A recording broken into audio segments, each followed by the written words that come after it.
ओम साई राम। मैं पूजा इस अध्याय में शिरडी के साईं बाबा और उनके एक प्रिय भक्त दाभोलकर के बीच की वार्तालाप के विषय के बारे में बताने जा रही हूँ। विवाद का कोई हल नहीं निकला। दाभोलकर जी इस विवाद के पश्चात दुविधा की स्थिति में थे। बाला साहेब के शब्द उन्हें चुभ रहे थे कि मैं इतना अहंकारी कैसे हो गया। मन से अहंकार को हटाना चाहिए, यही विचार वे अपने मन के अंदर ही अंदर करने लगे। इसके उपरांत हेमाड पंत जी अन्य लोगों के साथ साईं बाबा से मिलने के लिए मस्जिद में गए। वहां पर साईं बाबा, काका साहेब, साडेवाड़ा में क्या चल रहा है?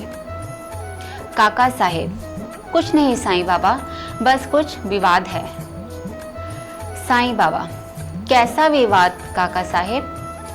तब काका साहेब ने साईं बाबा को गुरु की आवश्यकता के विषय के बारे में बताया। तब साईं बाबा ने हेमाड पंत जी को एकटक दृष्टि डालकर देखा और कहा, इस विषय के बारे में इस हेमाड जी का क्या विचार है?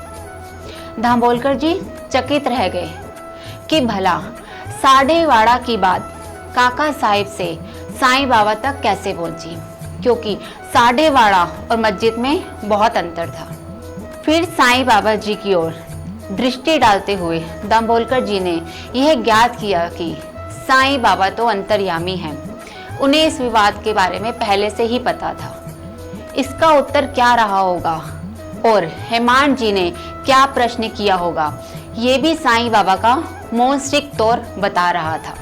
जिस बात को हेमाड जी सारी रात सोच रहे थे, जिस अहंकार को अपने विवाद का कारण बता रहे थे, वही विवाद साईं बाबा के समक्ष कैसे आया?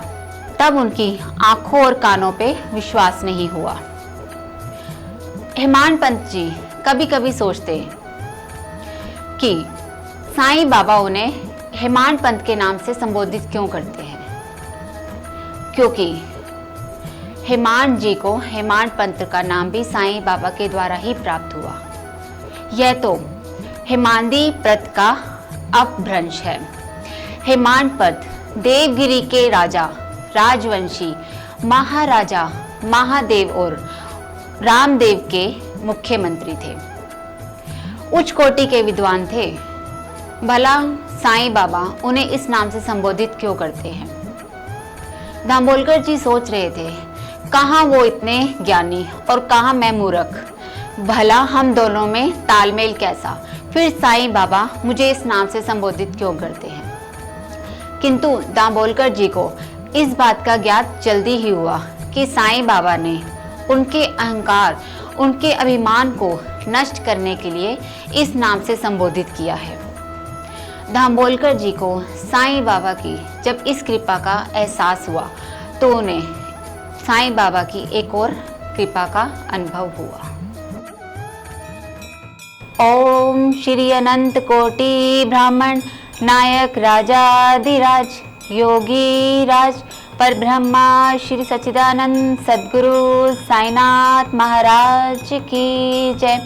सबका मालिक एक। ओम साई राम।